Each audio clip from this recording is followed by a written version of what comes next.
I like it. This morning we're on week 2 of a series that we're calling Remember, where we're looking at stories from the Bible in which God stepped into the lives of his people and intervened and interacted in such a profound way that they responded by building a big tower of stones to help them remember that story from generation to generation. Hillary, can you throw that stone up? Yeah, that's what we're talking about. That's the sort of thing that we're talking about. But before we get started this morning, can we go to the Lord in prayer?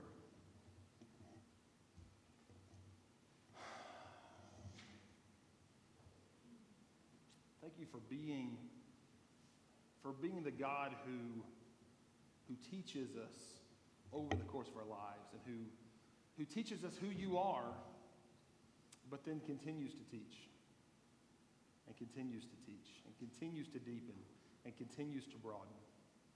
This morning, Lord, I pray that you would take something that you've already taught us and that you would deepen our understanding and our attraction to it just a little. We love you, Lord. In your precious and holy name we pray. Amen. You're not on. Is it not on? Yeah, you can talk into this. Oh. Sorry. Hey, guys. Battery's out. Oh, is it? That's okay. That's fine. We're talking to that. Well, yep, that's what we'll do. Got a little video to show you this morning. Do we have that video, Heather?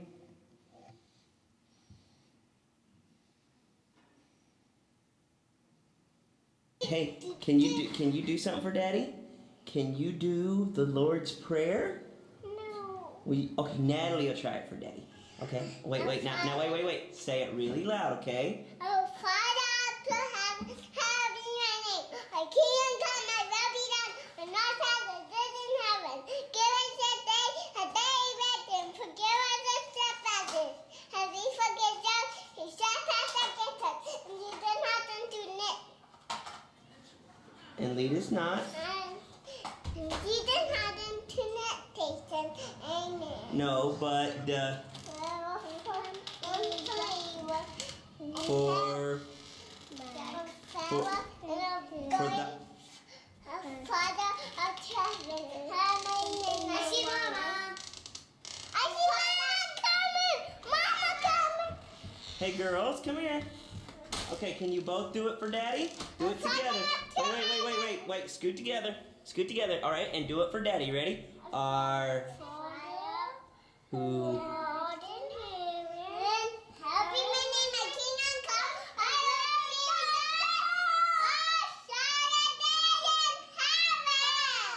Give.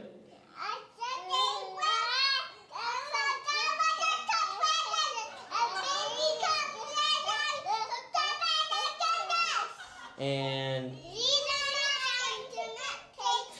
but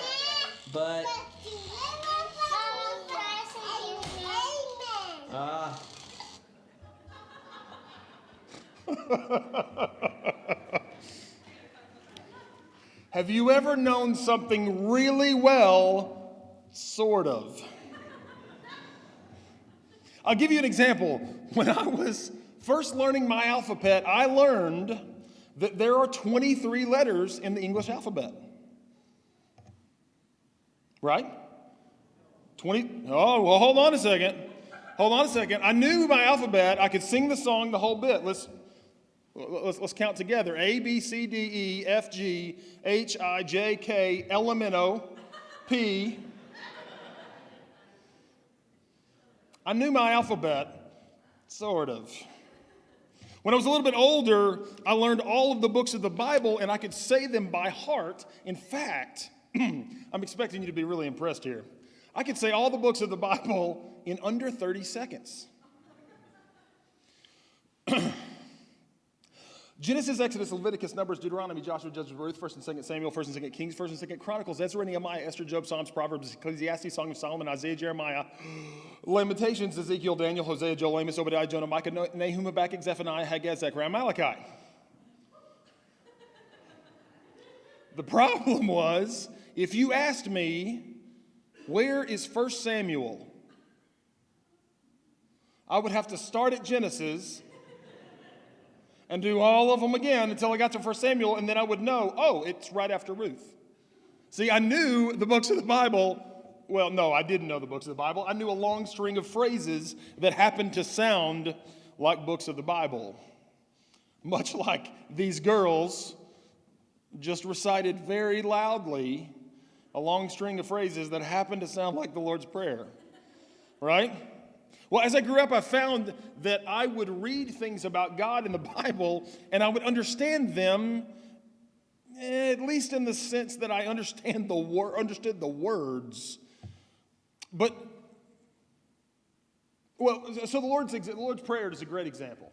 I understood the Lord's Prayer, but there were things about the Lord's Prayer that really befuddled me. Take daily bread, for instance. Give us this day our daily bread. Okay, so that kind of means, Lord, give us what we need. But why did Jesus not just pray, Lord, give us what we need? I mean, I know that daily bread is a reference to the manna bread that God left for the Hebrews in the desert throughout their time in the wilderness, but that wasn't the only time that God fed his people. In fact, Jesus himself fed thousands with 5 loaves of bread and 2 fish. Why did Jesus not pray, Lord, give us this day our bread and fish?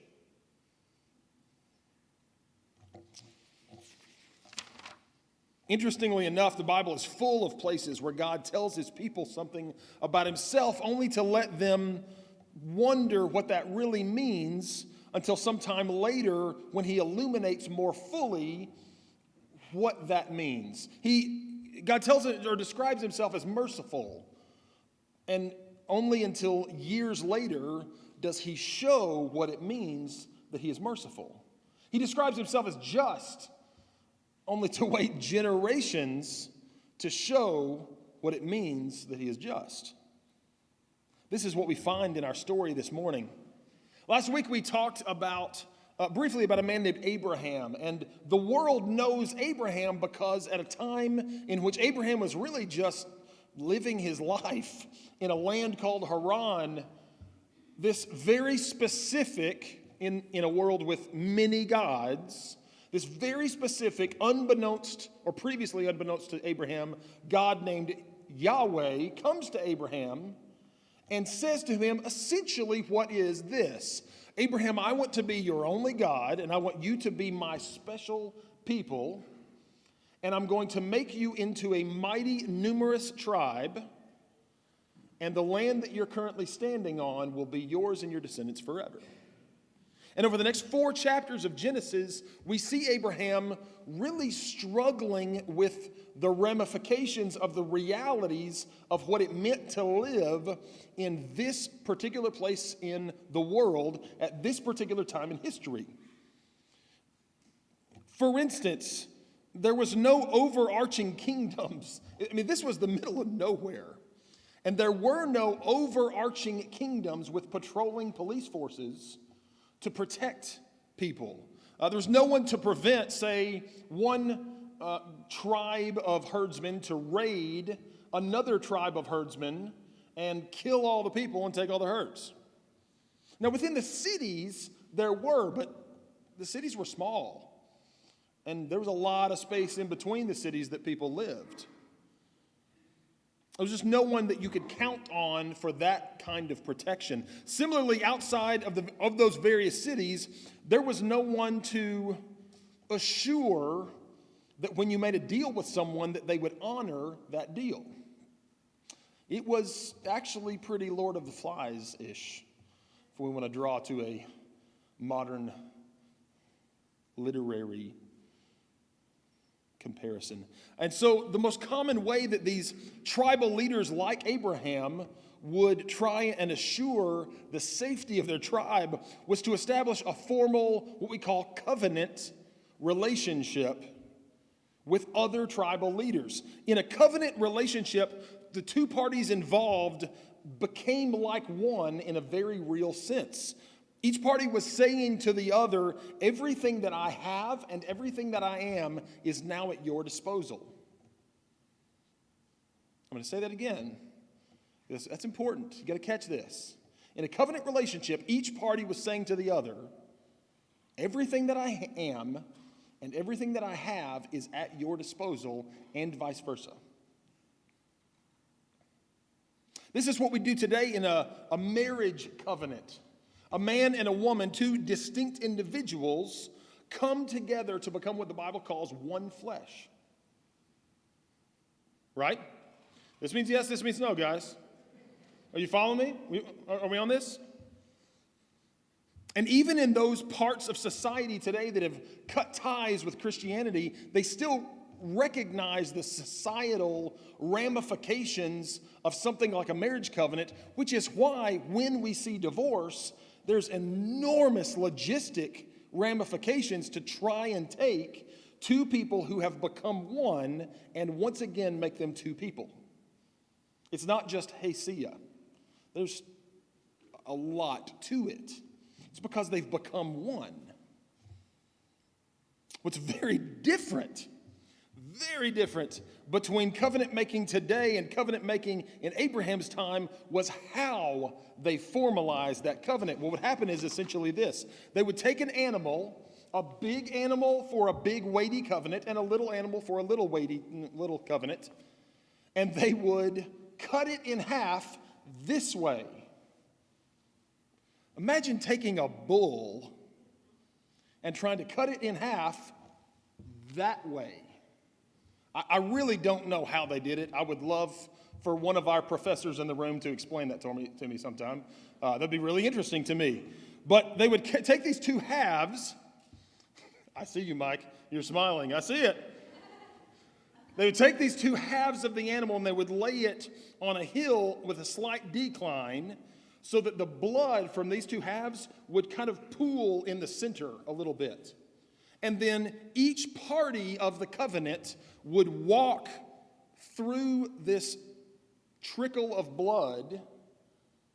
And what they were saying to each other was, if I break my side of the covenant, you can do to me what we just did to that animal. Wow. This is why in the Hebrew, the Old Testament never actually describes making a covenant. The language always is phrased as cutting a covenant. We cut a covenant. And it was always two parties becoming like one, and it was always each party vowing to pay the price in blood if the covenant was broken. It was always that, except for once. Except for one instance in chapter 15 of the book of Genesis. See, in chapter 14, I still want to walk away from, in chapter 14, we see Abraham in conflict with some local tribal leaders. And then in the beginning of chapter 15, Yahweh comes to Abraham and he says, I'm going to establish before that he says, don't worry about all this conflict, I will be your shield. And then to increase Abraham's confidence in this promise, he says, let's cut a covenant. What he actually says is go get some animals.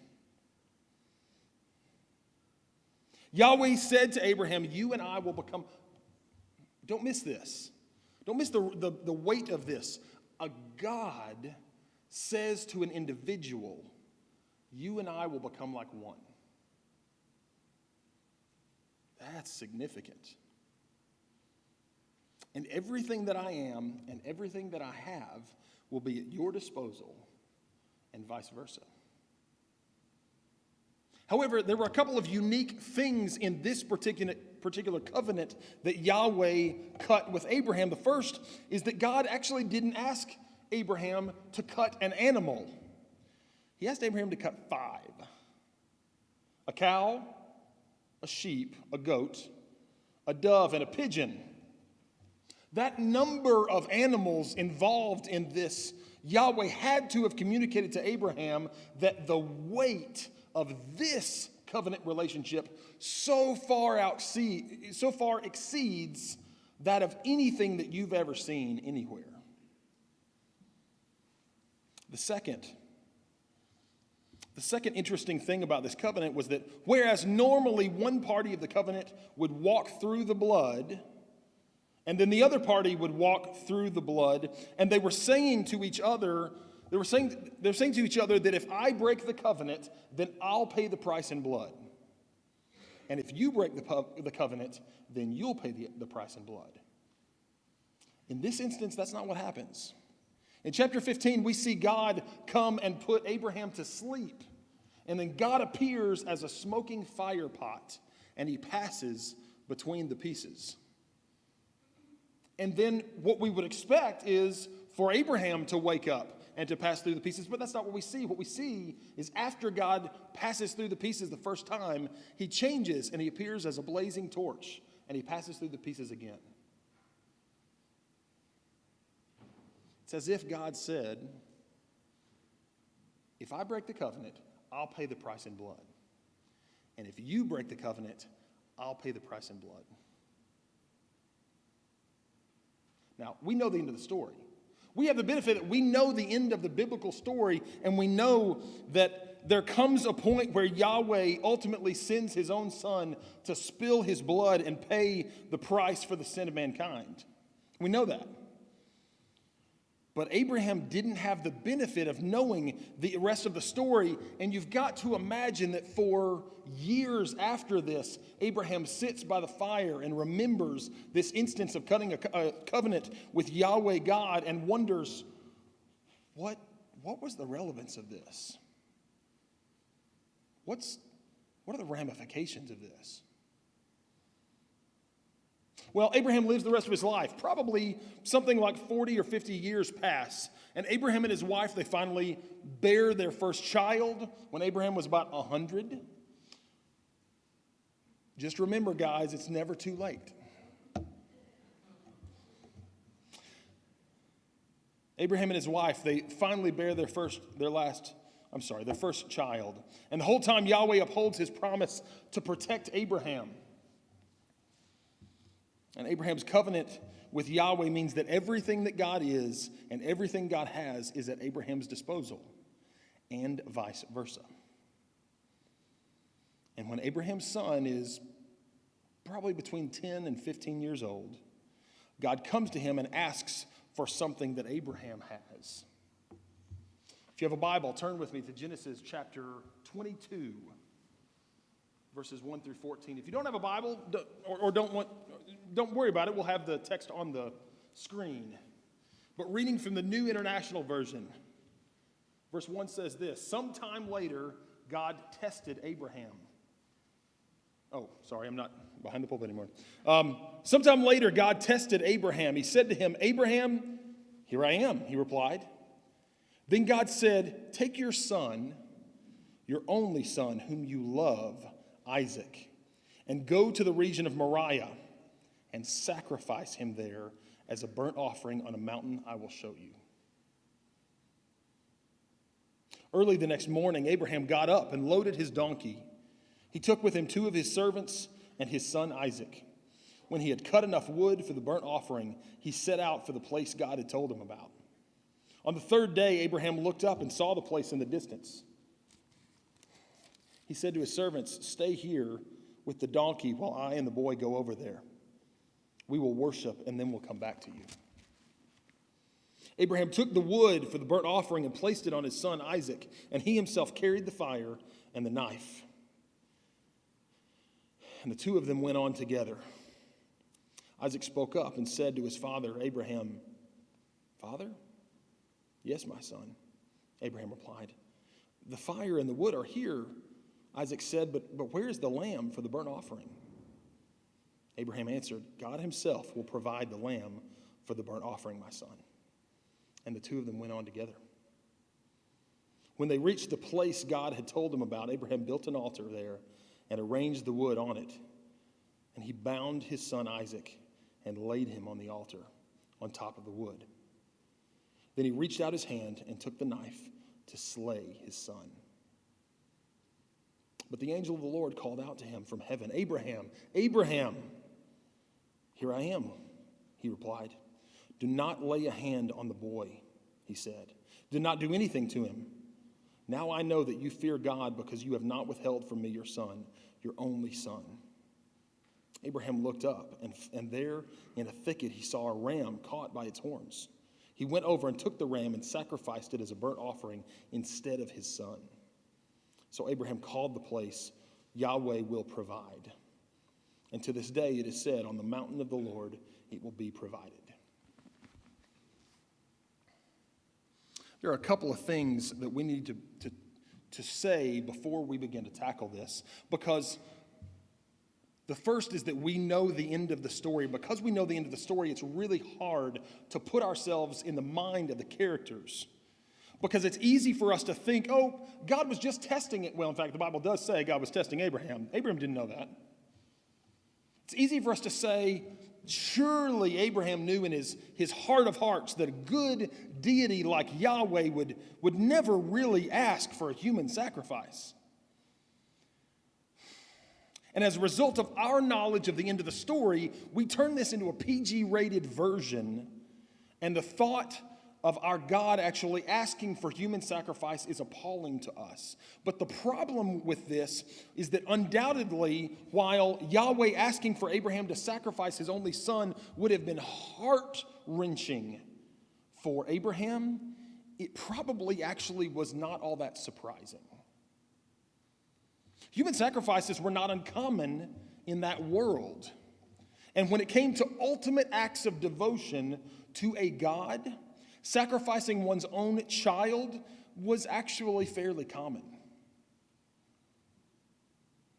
For nearly 50 years, Abraham had access to all that Yahweh had to offer, all that he was and all that he had. He had access to safety. He had access to protection, to provision, to prosperity. He had access to Yahweh's ability to open up the womb of his wife, who had been barren for decades, and bear him the son that he always wanted and always prayed for. Abraham had access to all of that. But the covenant went both ways. And Abraham knew that. Abraham wasn't an idiot.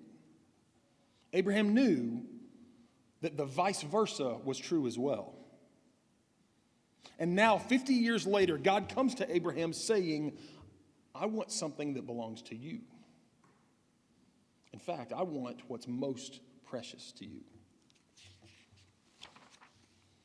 No, when Abraham walked up that mountain, there was absolutely no reason for him to question the sincerity of Yahweh's desire for his son to be a sacrifice to him, as an ultimate act of devotion to his God. Can you imagine? Those of you who are fathers with sons, I mean, any parent, can you imagine when Isaac asked his father, "Dad, we have wood and we have fire, but where's the sacrifice?" And not wanting to look his son in the face and say, "Son, you are the sacrifice." Instead, Abraham simply says, "Yahweh will provide the sacrifice." And then they reach the top of the mountain, and Abraham binds his child's hands and feet, and he lays him on an altar. And he picks up the knife and prepares to slit his son's throat. And God stays Abraham's hand. God stays Abraham's hand, and he provides another sacrifice. Don't miss this. Don't miss this. For decades, Abraham had benefited from his covenant relationship with Yahweh. Though Abraham absolutely had not remained faithful, to Yahweh, and he had not consistently trusted in Yahweh to fulfill the promises that he had made to him. Nevertheless, Abraham had benefited from his covenant relationship with Yahweh. Folks, the scales were unbalanced. Payment was owed to Yahweh. Had this story ended with Yahweh asking Abraham to sacrifice his son, and then Abraham actually going through with it, no one of that time in history would have batted an eye about the rightness of God to ask this. That's how the story should have ended. Have you ever seen a movie and you get to the end and you think, oh, it's a happy ending, but something inside of you thinks it really shouldn't have been a happy ending? The way the story should have ended is the character really should have died. Folks, this story should have ended with Abraham sacrificing his son to Yahweh. Except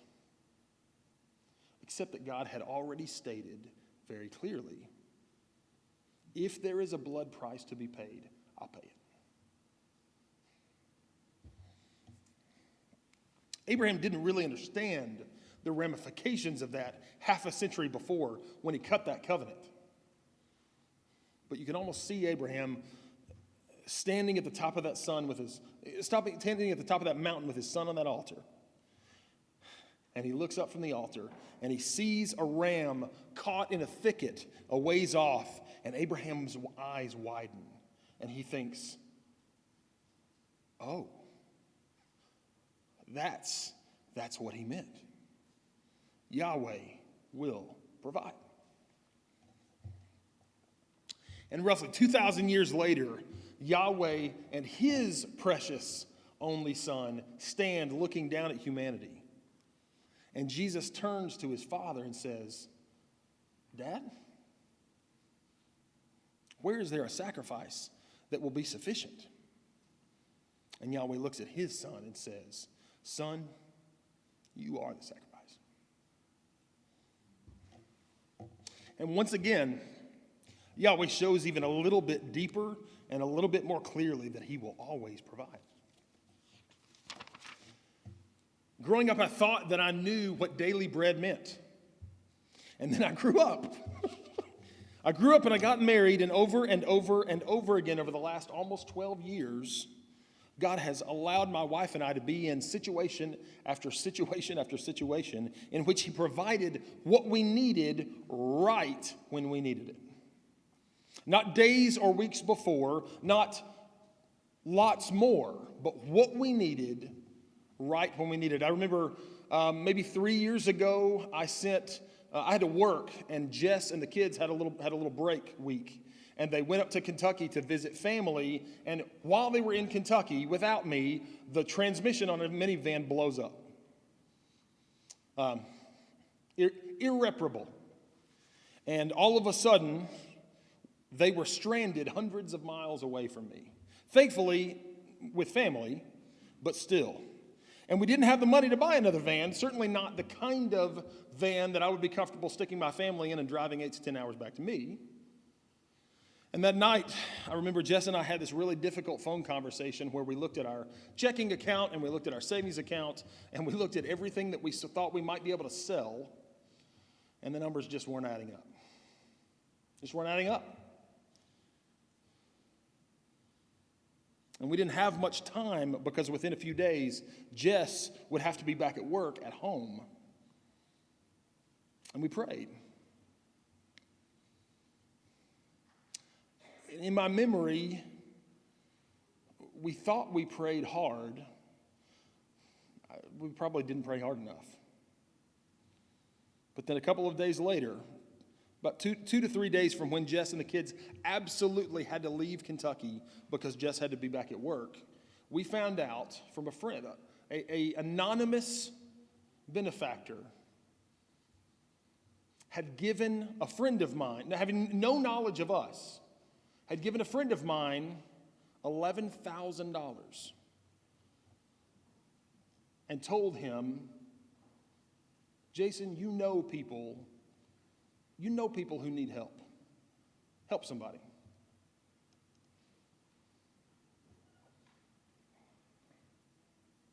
Well, this is one of the most recent stories of God giving us what we needed. It certainly was not the most, it really wasn't even the most impressive story. Certainly not the only story. But over and over and over again, God has given us our daily bread when we needed it. And over time, we've learned that every time God shows up and intervenes and gives us what we need when we need it, it makes it just a little bit easier to trust that he'll do that again the next time. And we can pray with a little bit more confidence, Lord, give us today what we need for today. Do me a favor. Bow your head just for a moment. Not out of secrecy or anything like that, but just so that we can have a moment to be with God with less distractions. Every week here at Lifepoint, we're beginning to ask of ourselves and each other, what is it that God is saying to me or showing me this morning? And so consider the following questions just for a moment. For you, what are the lessons that God has slowly taught you over the course of your life with him?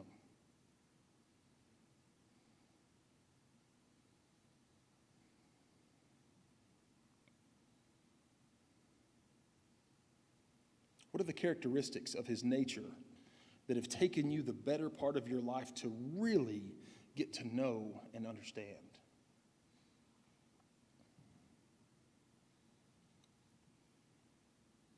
Is it possible that some part of what God is bringing you through in your life right now might be to help you better understand some part of who he is?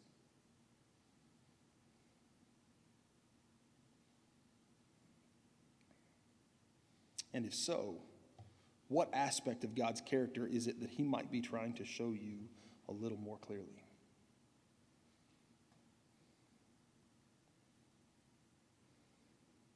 Lord, you are our God. You are Yahweh. You are Jesus. You are Spirit. You know everything that we need to know. You are everything that we need to know. And we don't ask you to show us everything today. That would be insane. What we ask is for you to show us just a little bit. Just a touch. And for that to change us and draw us closer to you and make us more like you. We love you, Lord. In your precious and holy name we pray.